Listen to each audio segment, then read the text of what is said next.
Election commission के special intensive revision को लेकर जारी है विवाद। अब सड़कों और रेल पटरियों तक पहुंच गया है।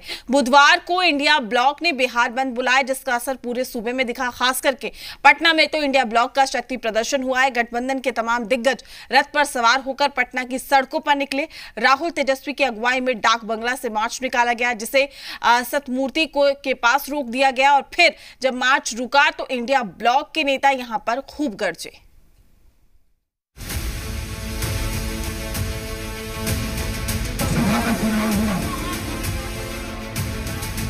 स्पेशल इंटेंसिव रिवीजन के खिलाफ बिहार बंद का आह्वान हुआ तो इस बंद में इंडिया ब्लॉक के तमाम दिग्गज शामिल हुए।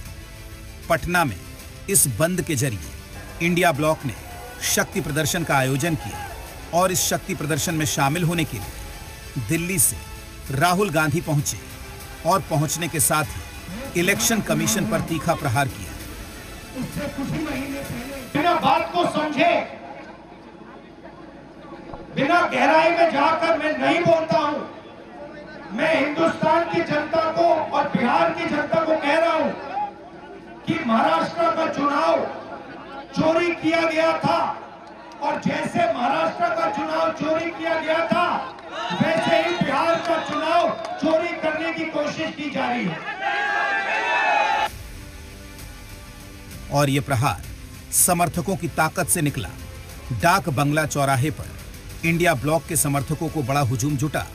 इसके बाद इंडिया ब्लॉक के तमाम दिग्गज रथ पर सवार होकर मार्च में निकले।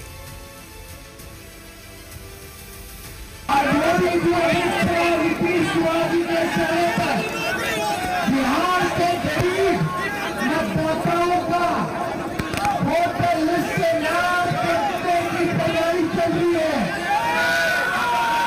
लगभग करोड़ों वोटर्स का नाम जो गरीब कास्ट का आते हैं, वंचित कास्ट आते हैं।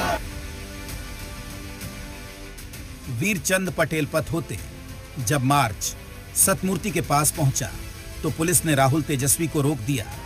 बैरिकेडिंग कर दी गई और फिर यहीं से इंडिया ब्लॉक ने इलेक्शन कमीशन पर जोरदार प्रहार किया।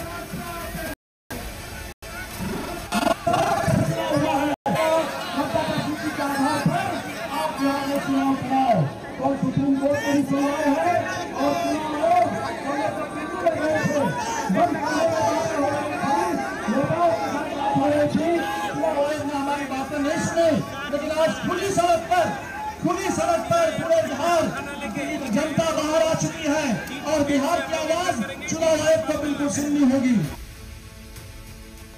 इलेक्शन कमीशन के फैसले के विरोध में बिहार में सियासी बवाल मचा हुआ है। इंडिया ब्लॉक ने इसे मुद्दा बना लिया है और इसी मुद्दे के सहारे पटना में शक्ति प्रदर्शन हुआ। हालांकि आयोग अभी तक अपने फैसले पर अडिग है, तो वहीं 10 जुलाई को इस मसले पर सुप्रीम कोर्ट में भी सुनवाई है। तब असल फैसला होगा कि SIR होगा या नहीं। रजनीश के साथ स्वप्न, जी मीडिया, पटना।